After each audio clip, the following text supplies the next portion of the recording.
Good morning, everyone. Happy Thursday. It is now July 20th. Lisa, Scott, Dillon here, joining you for our Facebook Live. Remember, you can watch us anytime throughout the day on your Facebook feed. We make it into a podcast. Just go to inforum.com/podcast and look for the Inforum Minute. You can also find us on our Inforum YouTube channel as well. All over the place. All right, let's talk a little bit about the weather before we jump into some of our news headlines this morning. Today, still going to be in the 70s, but the warm-up's coming. I mean, I'm okay with the 70s. I'm cool with today. Upper 70s, a little bit of a north breeze, calming down throughout the day. There's some fog out there this morning. Of course, that'll be dispersing, but sunshine by later on this afternoon. It's going to be a nice summer day. I really approve of today. I do not approve of next week. Stamp of approval. Yes. Dillon approves. Next week is going to be hot. I mean, tomorrow we're going to similar day to today, maybe a couple of degrees warmer, not as breezy. But then this weekend, slowly starting to increase the heat into the mid-80s by Sunday. And then the upper 80s and the middle to upper 90s, middle of next week. The heat wave that we've talked about in western parts of the United States and even the eastern part, pretty much everybody but North Dakota, Minnesota, and South Dakota has been seeing a very hot July. Yeah. But now it's our turn. And the rest of the month is just looking hot. All right. Well, be careful what you ask for, right? Because we've all been saying, where's this hot July weather? I have not been asking for it. I haven't. And next week I'll be like, it's so hot. Yes, you will be. You will be. And it's going to be gnarly next week. I'm not a fan of the heat. I don't like it. I would rather have 70s. The weather today, I feel like, is probably about perfect. And tomorrow, upper 70s, low 80s, I really like. But I also like the heat, so I'm not going to complain. Honestly, I like the upper 60s, low 70s. Really? That's really nice. Going outside for a walk, you don't sweat. That's fair.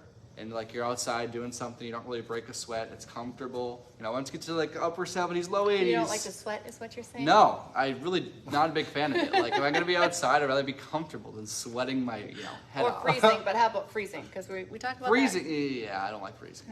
I mean, it's all better experienced than that. It is all better than that. Personally, it is all better than that. Some people like to be cold, but not me. Not me. All right, thanks for the update. Good stuff. Thank you. All right, well, we have a breaking story for you right now. We're tracking a house fire that happened overnight in West Fargo. Crews were called out to 9th Avenue West, which is kind of on the outskirts of West Fargo, rural West Fargo, around 1:30 this morning. We know the home is completely destroyed. We had our news crew out there live on First News this morning, and the entire roof was collapsed. The house, the garage, everything. Through the windows, we could see firefighters inside, really still putting out smoldering hot spots. I wouldn't be surprised if they're still out there right now. I know they're still out there. They're working. Our crew just got back, and I know the Cass County Sheriff was out there, rural fire chief, firefighters, quite a large presence still. Luckily, no one was hurt, although we do know 2 people are homeless after that fire. Because the home is destroyed, they're still investigating, watching for hot spots. So we'll continue to track this story for you and update you throughout the day on WDAY News. Yeah, that's right.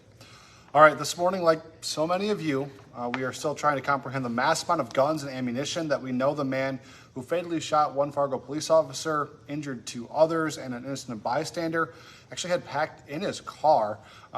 We're now focusing on what police plan to release as soon as tomorrow as far as information about the shooter's plans and the North Dakota BCI's investigation into that attack.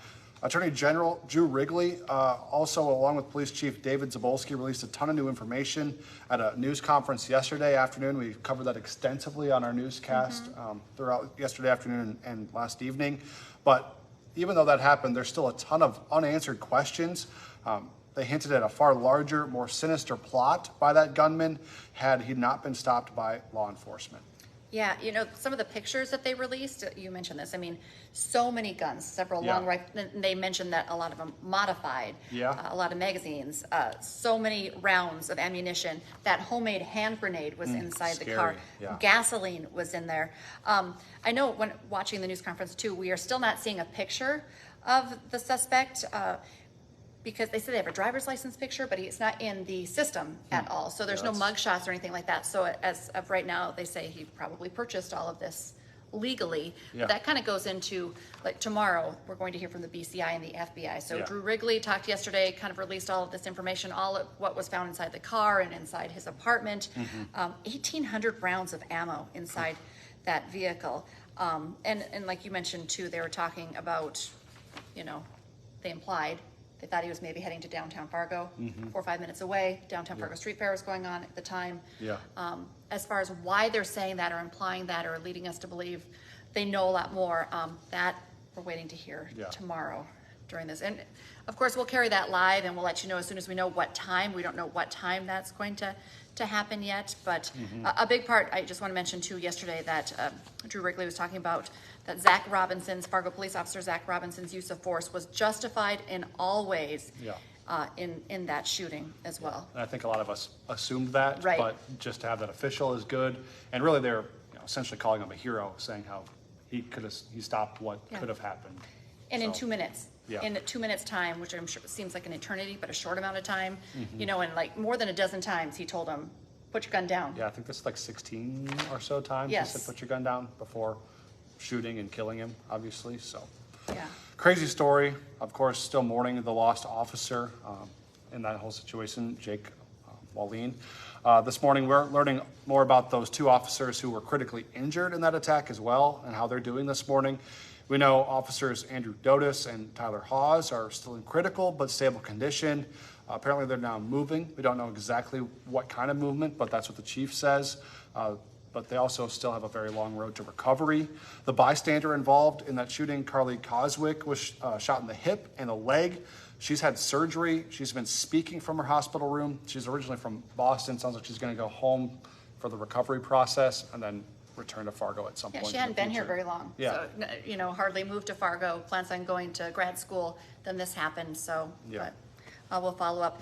We're also tracking all of the new information on the procession for Jake Wallin. We know that his funeral is going to be held on Saturday morning, but there's going to be an escort by the Fargo PD. It's going to start at 5:45 Saturday morning, starting at the Fargo Police Station on 25th Street.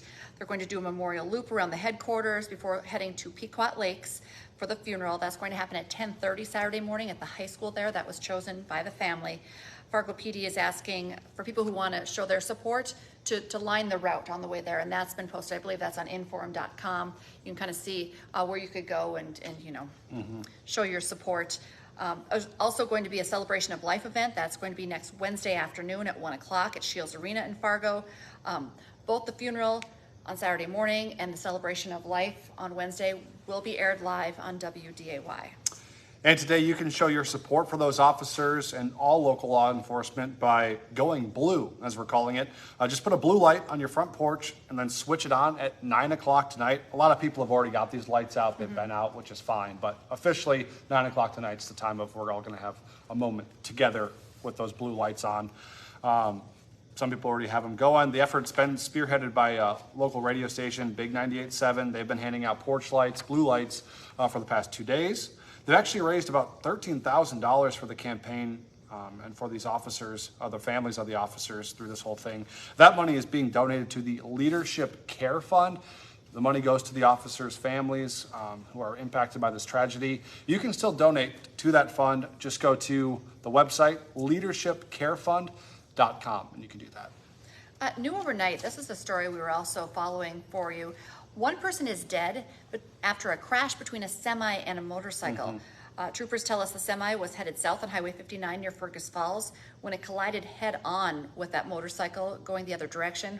We're still working to learn the names of the people involved, but we do know right now a 65-year-old man from Elizabeth, Minnesota was on the motorcycle. A 43-year-old man from Fergus Falls was driving that semi. Authorities plan to release more information tomorrow. So we'll continue to track that story for you. Yeah, a lot of big headlines this morning. All right, let's talk about Hot Mic with Don Mizzo. You can watch it from 9 to 11 this morning on WDAY Extra and Inform.com.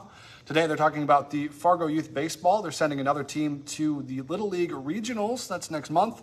We're going to tell you why this team could be the one to finally make the World Series. Plus, NDSU women's basketball head coach Jory Collins joins the show as the Bison have 5 new players on their roster for the upcoming season.